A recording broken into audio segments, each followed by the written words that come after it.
Guys, what's up? I'm back. So I think I just woke up and chose violence today because I'm ending the Van Dijk Vidic who's better, who had the best season. So I'm gonna take a look at all the stats, dig in, see what makes more sense, and I'm ending it today. It's not gonna be a debate after this. Well, at least for me. If you agree, if you don't, let me know. Hit that like, subscribe, and comment. And here we go.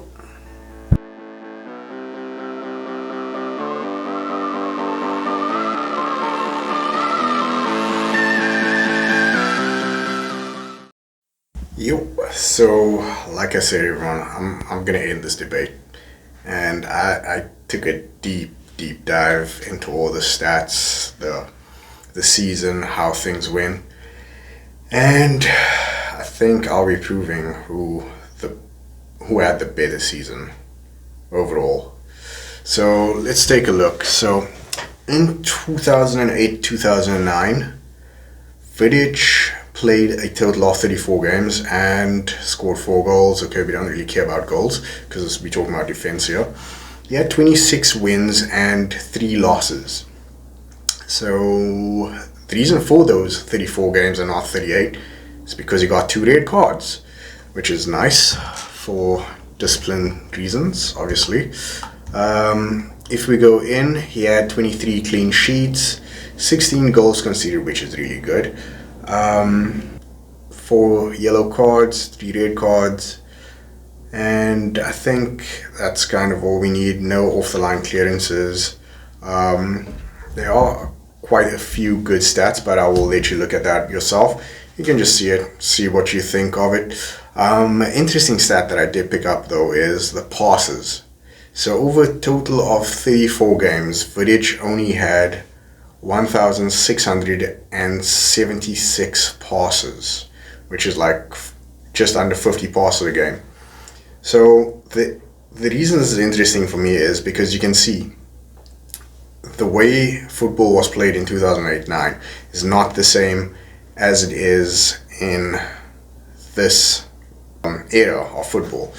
So Vidic may have more tackles, he may have more clearances, all of those things, and that's because the way they played football back then is you kind of attacking, you attack once, the other team attacks.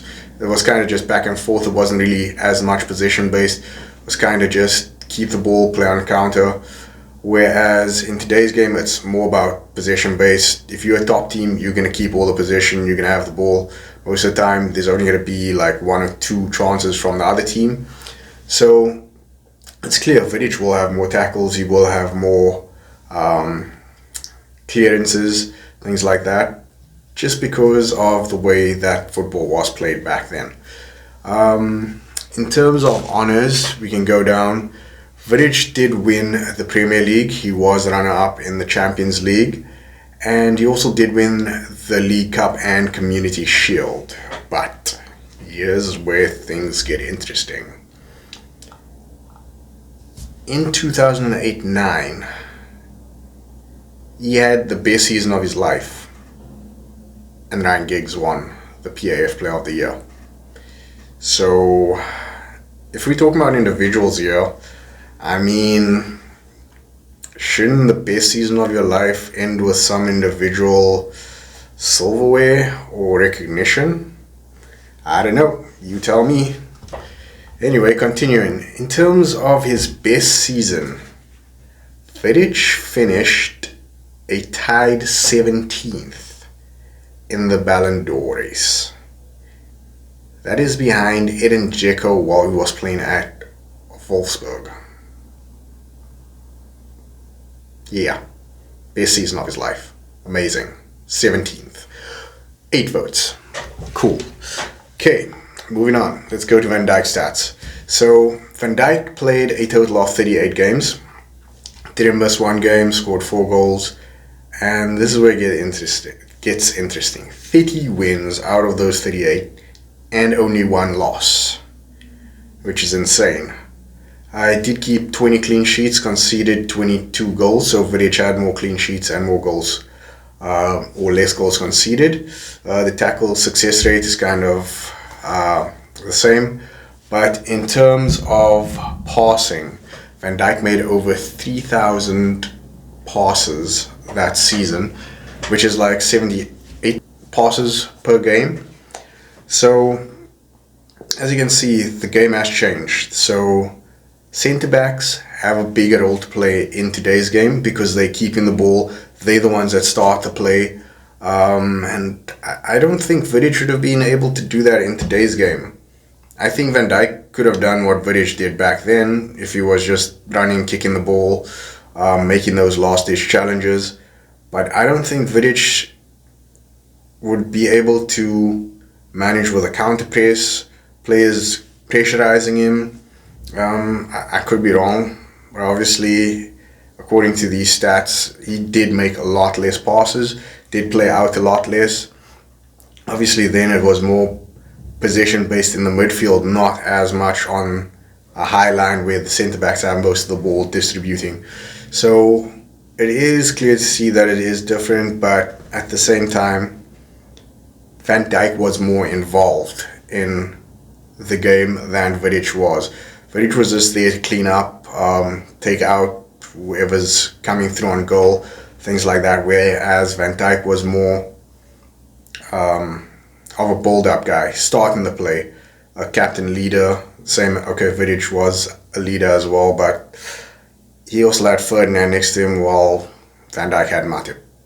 And yeah, we all know who's the better centre-back partner you would rather have. So that's another thing. Would you rather have Joel Matip or would you rather have Ferdinand while in his prime? So yeah, you answer that. Moving along, in terms of honours won, Van Dijk only got 1 yellow card, only 12 fouls, whereas Vidic, on the other hand, he had 39 fouls against him. So yeah, in terms of honours, Van Dijk was runner-up to City by 1 point. The only game they lost was at the Etihad. Goal line clearance by John Stones. They did end up winning the Champions League that season as well. Best season of his life, PAF Player of the Year winner, Virgil van Dijk.